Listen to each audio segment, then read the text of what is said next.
എല്ലാവർക്കും KM TV-യുടെ Carnatic violin lesson part 61-ലേക്ക് സ്വാഗതം. ഞാൻ അജയകുമാർ ജി.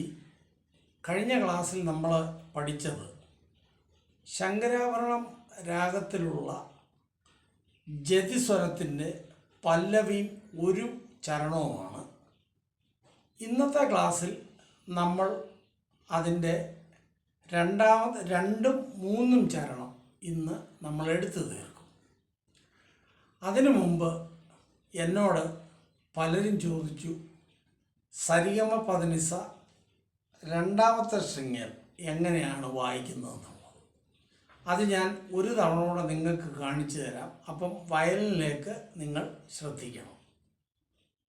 അപ്പോൾ ശ്രദ്ധിക്കുക, എങ്ങനെയാണ് സരിഗമ പദനിസ രണ്ടാമത്തെ സ്ട്രിങ്ങിൽ വായിക്കുന്നത്. സ ഓപ്പൺ, രി ചൂണ്ടുവരൽ, ഗ നടുവരൽ,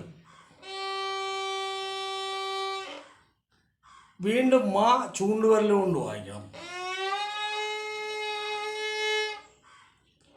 നടുവരൽ കൊണ്ട് പ, മോതിരവരൽ കൊണ്ട് ദ, വീണ്ടും നടുവരൽ കൊണ്ട് നീ, മോതിരവരൽ കൊണ്ട് സ. ഇതേപോലെ തന്നെ തിരിച്ചും വായിക്കുക.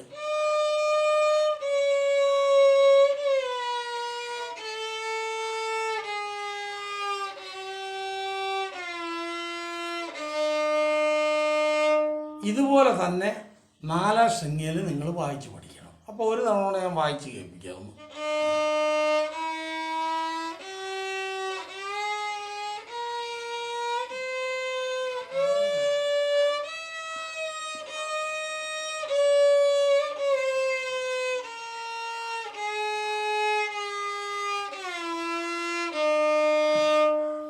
അതുപോലെ തന്നെ ഒന്നാമത്തെ സ്ട്രിങ്ങിൽ പദനിസ,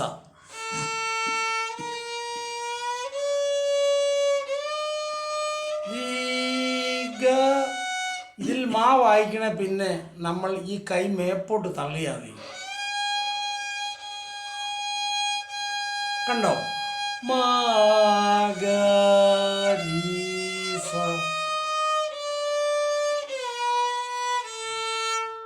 ഇങ്ങനെ വായിച്ച് പഠിക്കണം. അപ്പം ആദ്യമൊക്കെ ഇത് വായിക്കുമ്പോൾ സ്വരസ്ഥാനമൊക്കെ മാറിപ്പോവും. നിങ്ങൾ അത് ചിട്ടയായിട്ട് വായിച്ചാൽ നിങ്ങൾക്കത് പഠിക്കാനൊക്കും. പിന്നെ വേറൊരു രീതി കൊണ്ട് സരിഗമ വായിക്കുന്നത്.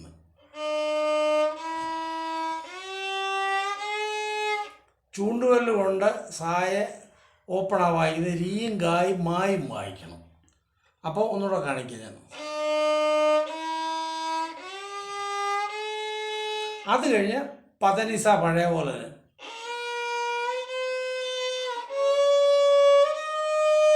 വീണ്ടും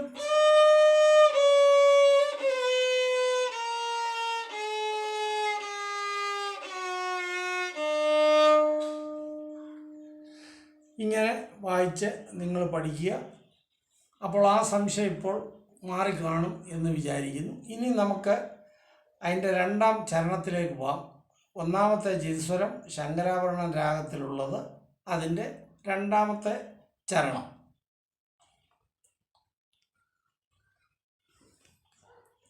അപ്പോൾ രണ്ടാമത്തെ ചരണത്തിലേക്ക് ചരണം വായിക്കേണ്ടത്, നിങ്ങൾക്ക് ശങ്കരാഭരണത്തിൻ്റെ സ്വരസ്ഥാനം അറിയാമെന്ന് ഞാൻ വിചാരിക്കുന്നു.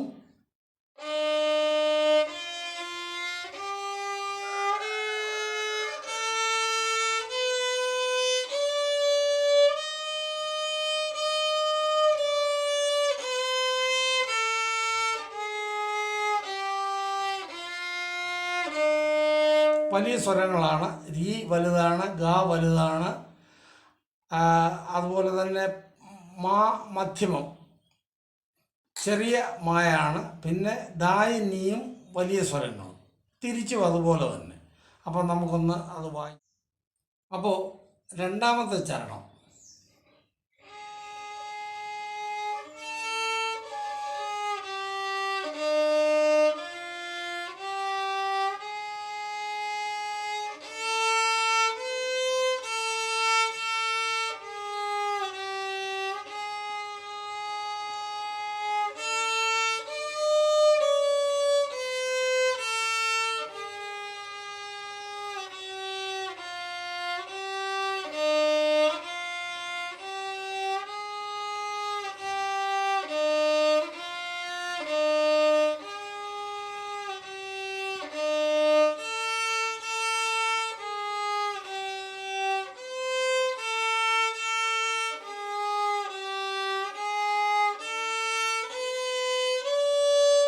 നീ വരെ വായിച്ചതിന് ശേഷം വീണ്ടും പല്ലവി വായിക്കണം.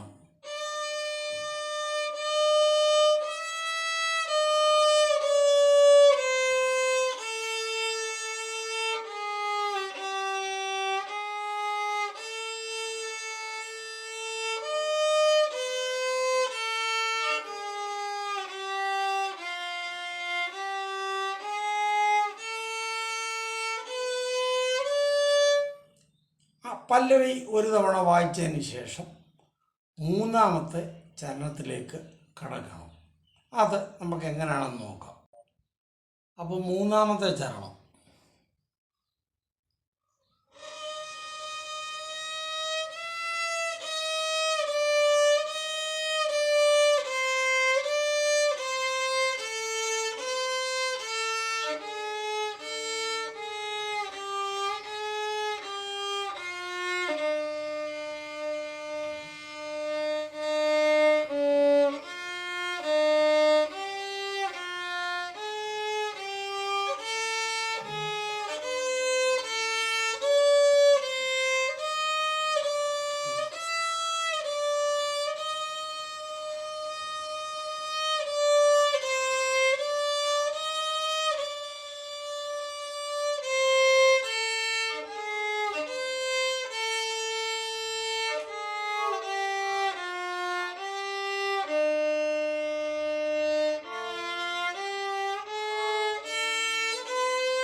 മൂന്നാമത്തെ ചരണം തീർന്നാൽ ഉടൻ തന്നെ നമ്മൾ വീണ്ടും പല്ലവി വായിച്ചു.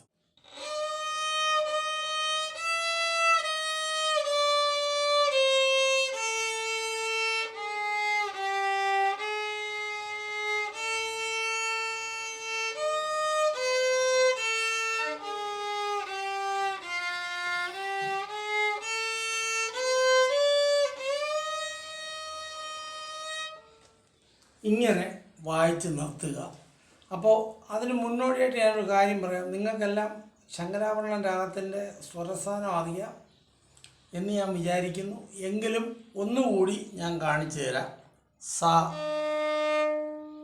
രി വലിയ രീയാണ്. അപ്പോൾ വലിയ രീ എന്ന് പറയുമ്പോൾ ഏറ്റവും താഴെ 29 mm കയറ്റി വേണം വായിക്കാൻ. ഇതാണ് രീ. വലിയ ഗ, ചെറിയ മ, പ ഓപ്പൺ, ദ വലിയ ദ, നീ വലിയ നീ, സ. തിരിച്ച് വീണ്ടും അതുപോലെ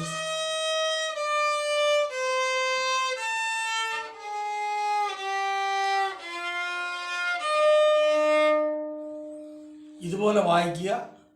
ആദ്യം വായിക്കുമ്പോൾ വളരെ സ്ലോവിൽ ഇത് വായിക്കണം. നിങ്ങൾക്ക് അതിൻ്റെ സ്വര സ്ഥാനങ്ങൾ തിട്ടമായതിന് ശേഷം പിന്നെ നിങ്ങൾ ഇതിന് ഗമകം കൊടുത്ത് വായിക്കണം. അത് അടുത്ത ക്ലാസ്സിൽ ഞാൻ പറഞ്ഞു തരാം. അപ്പോൾ അതുവരെ ഇത് നിങ്ങൾ പ്രാക്ടീസ് ചെയ്യണം. ക്ലാസ് നിങ്ങൾക്ക് ഇഷ്ടപ്പെടുന്നുണ്ടെങ്കിൽ ദയവായിട്ട് സബ്സ്ക്രൈബ് ചെയ്യണം, ഷെയർ ചെയ്യണം, ലൈക്ക് ചെയ്യണം, നിങ്ങളുടെ വിലയേറിയ അഭിപ്രായം അറിയിക്കണം. അപ്പോൾ അടുത്ത ഒരു ക്ലാസ്സുമായി വീണ്ടും നമ്മൾ കാണുന്നിടം വരെ എല്ലാവർക്കും നന്ദി, നമസ്കാരം.